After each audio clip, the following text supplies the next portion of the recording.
Hi everyone. Today I'm going to be talking to you about a mantra or incantation meditation and how it's done and what's used for. So, this kind of meditation is a great way to instill thoughts. So, if you feel like you're overwhelmed with the thoughts, that you're thinking constantly without like any space in between your thoughts, that you're overwhelmed, that you need to bring upon a sense of serenity, of tranquility, that you can actually put up with everything that's going on. That's a great way of doing it. And this mantra is usually done by chanting a so-called mantra, a repetitive phrase, sentence, and it can be either one already existing mantra or one especially tailored for you. I usually do it using Buddhist mantras. They are usually written in Pali, which is a very old language, and you probably will not understand it. And I think that's a great thing, because when you understand the meaning of the words, it's easy to get caught up in the meaning of it and to overanalyze the meaning of the words. So I find it easier to chant one mantra that's written like in Pali or in some other language that I don't really understand. So I can actually focus on my meditation and in letting go instead. I will give you some examples afterwards of 4 different Buddhist mantras that I usually use, their names and what they are used for. This kind of meditation is usually done for about 20 minutes. Obviously, you can do it for more time if you have, or less time if you're in a hurry. It can be done either sitting down or lying down, whatever it's more comfortable for you. So you will start by sitting down or lying down in a comfortable position for you, and then you take a deep breath first through your nose and out through your mouth, and just let it go, and then go back to your normal way of breathing. Don't try to control your breath, because it's not a breath meditation, right?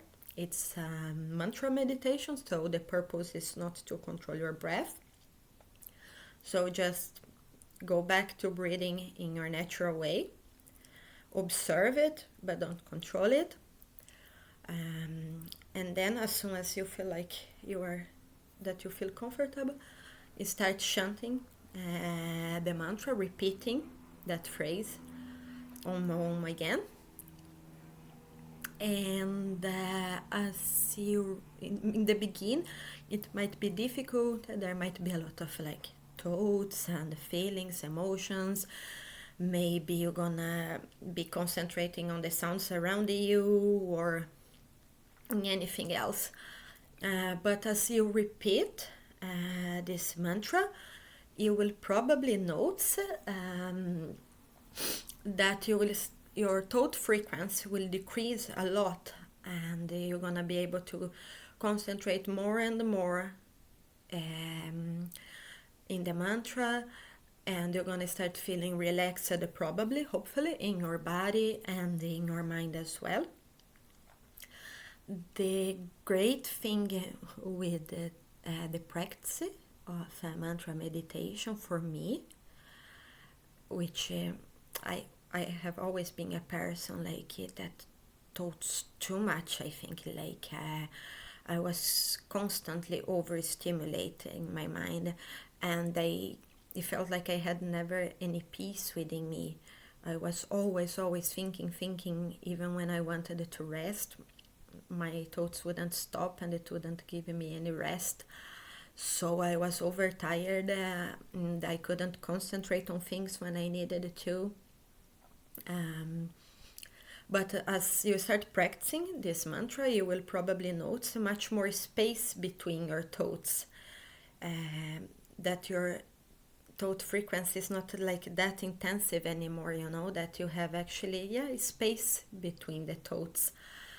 And that is a wonderful feeling, I think, both because you're gonna feel like you can actually be present when you are with someone, you know, because normally I think we are talking with someone and so often we are thinking about like, oh, what I'm gonna eat, where I'm gonna go next, or what time should I go to work tomorrow, you know, anything, but we normally not totally present where we are or with the people we are. And thus I think we are not truly living our life, like we are always like living in the next moment. So that has helped me a lot with that. And also when you actually need to think about something and you need to concentrate, you will probably be able to do it better because your mind will not be overtired. So you will actually be able to think clearly about what you need to do, and find it easier to come up with solutions and also to be creative.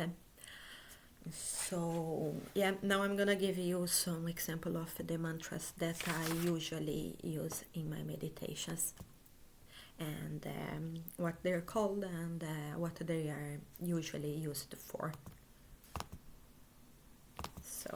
So first is the Shakyamuni or the Gautama Buddha mantra, the Buddha himself.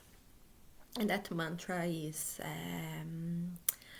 I will write like the whole name of it, Om Muni Muni Mahamuni Shakyamuni Svaha, because it's hard to remember maybe. So I will write it in the subtitles. But it's called the Shakyamuni mantra. And like you usually chant that to bring upon your own Buddha nature. That is your compassionate nature, your peaceful nature, your nature that's capable of being present. The next one is the medicine mantra, and as the name says, it is usually chant that to help alleviate physical pain, and also encourages personal growth and helps to dissolve the delusional states. The third one that I'm gonna talk about is the Avalokiteshvara mantra. That's called Om Mani Padme Hum. You maybe have heard about it. It's a quite famous mantra. And that mantra is used to seek purification of thoughts and mind, and also helps to cultivate and spread compassion.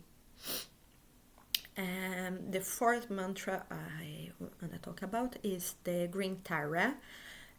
Tara is famous in Buddhism for being the mother of liberation, so it helps to liberate you of different emotional states, and also to overcome blocks in all forms of a relationship, with loved ones, with family, friends, in work environment, any kind of blocks, roadblocks. It helps you to overcome. So yeah, that was it for today. I hope to see you again soon, and you're gonna find all the information about the mantras and the subtitles. Have a great day, and Namo Buddhaya.